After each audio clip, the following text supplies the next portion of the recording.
Now, imagine if the Democratic Party of, let's say, Georgia had sponsored a voter registration drive with balloons and posters. You know, they'd have a sign-up station. It'd be manned by eager party volunteers on the sidewalk, let's say outside a shopping mall.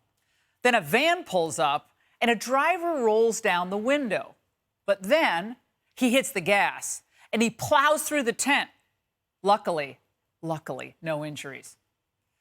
Well, this story, of course, would lead every major newscast. And regardless of the facts, Trump-hating reporters would jump to the conclusion that he was at least partly the impetus for such a heinous act. Well, on Saturday, 27-year-old Gregory Tim was arrested in Jacksonville, Florida, for plowing into a Republican get-out-the-vote tent outside a Walmart. The GOP of Duval County said that 6 volunteers were targeted. Now, this assailant wasn't registered to vote. He didn't have much of a social media presence. And the Duval County Democrats released a statement saying, "We're thankful that the perpetrator of this cowardly act has been apprehended by police and continue to call for civility during this election cycle." Well, good for them for condemning. But that sentiment wouldn't have been enough had the shoe been on the other foot. Now, it's important to note that there has essentially been no response from the Democrat 2020 candidates about this, who claim to care so deeply about such issues. We need a 21st century Voting Rights Act, so the kind of voter suppression we've seen cannot stand. We need to repeal every one of the voter suppression laws that is out there right now. Cowardly Republican governors are trying to suppress the vote. That is an incredibly undemocratic, un-American process. Voter suppression, voter intimidation, it matters to the Democrats. Don't you think that's pretty intimidating when a van drives through a registration tent? Now, I guess it's possible, but in my opinion, highly unlikely, that anti-Trump rage wasn't at least part of the motivation here. We'll find out more as the days go on. But predictably, the media has barely covered this story at all. Think about this. The attack happened on Saturday, and as of Sunday morning, only NBC's Sunday Today covered it, and only for, 25 seconds. Now, remember what preceded this Florida attack. Think about the dark and sinister way prominent people are talking about the president, the outcome of his impeachment trial, and America in general. Once fascists get power, they don't give it up. You've got President Trump for life. I don't see this president-elect as a legitimate president. There is no exoneration, no vindication, no real acquittal from a fake trial. We have a racist society from top to bottom. This may have started as an anti-Trump movement, but in some quarters, you just saw it, it's become an anti-America movement. Face it, Trump's policies, they're largely working, and at least half of America supports him. So I have a question. Are they all illegitimate too? 62 million people voted for him last time around. Or are they just the deplorables Hillary described? Or are they just stupid? Or are they just racist? This whole thing is getting out of hand, and it smacks of total desperation on the part of the Democrats. Now, we still don't know which Antifa thugs are responsible for citizen journalist Andy Ngo's brain bleed last year. Of the Democrats running for president at the time, only Andrew Yang and Joe Biden even condemned that attack. Political leadership in cities such as Portland, Oregon, Berkeley, you've seen this kind of craziness a lot on the left coast where the rampage took place. They've largely turned a blind eye to leftist violence. Police are given stand-down orders, and masked Antifa radicals have been allowed to wail on anyone who gets in their way with impunity, especially Trump supporters. No consequences. Few, if any, arrests. And these people claim Trump's the one stoking hatred? Are you kidding me? The nonstop, most cruel demonization of the president and anyone who works for him or supports him occurs 24/7. And it's not just by knit-cap-wearing basement dwellers on social media. This is happening at the hands of supposedly respected members of the media and the political establishment. Let me be very clear. You're stupid as hell. You're one of those people I say should not be allowed around household appliances. You will take off some fingers, if not your entire hand. The obvious misogynism, the obvious vulgarity, the obvious stupidity.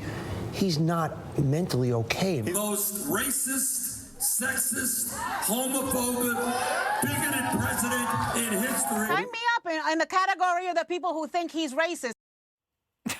Now, these are the same people who claim to be so woke, so compassionate, so tolerant. But for them, the ends, ridding us of Trump, of course, always justifies the means. Now, remember the mock assassination of Trump during that Shakespeare in the Park?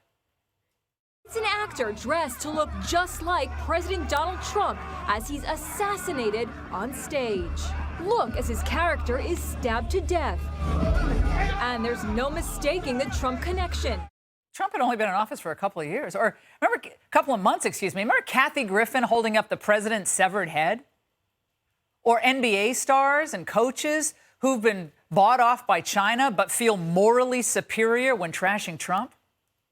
I've never been more angry and disgusted at this situation than I am now. Our country's an embarrassment in the world. The number one job in America, the point of person, is someone who doesn't understand the people and really don't give a about the people. Or the vicious anti-Kavanaugh protests. Shut it down! Shut it down! Shut it down! Shut it down! Shut it down! They're still trying to get in the Supreme Court, by the way. They kept banging. No one answered. And, of course, there's our favorite Robert Forever Young De Niro. This idiot is the president. The guy is a fool. Come on. This guy is like a gangster. He's a con, a bull artist. He talks how he wants to punch people in the face. The man just needs better lines. Come on, Bobby.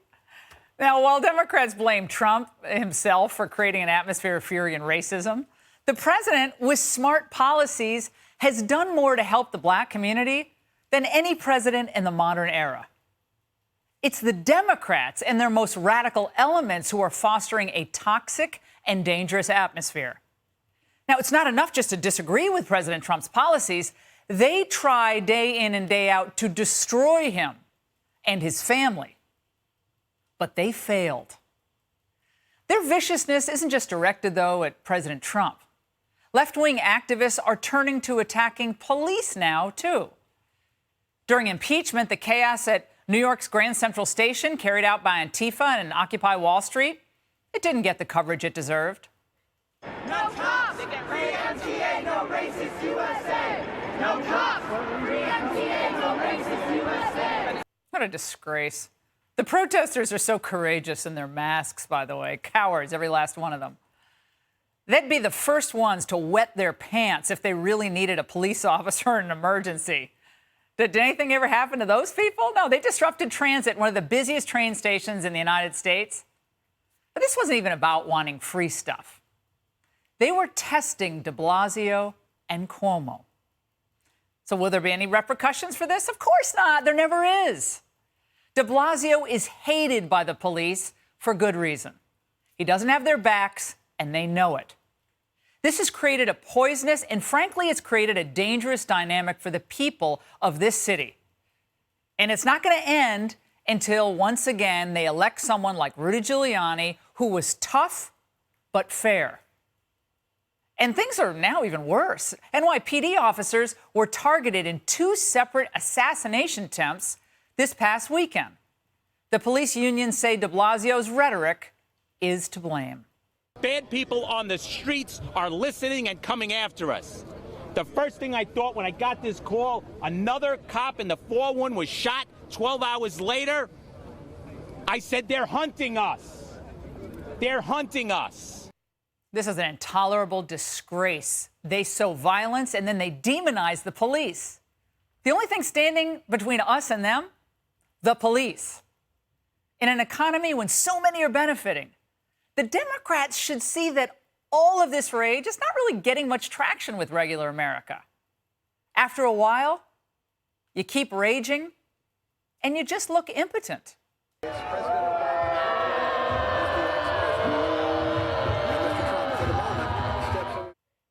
And that's the angle.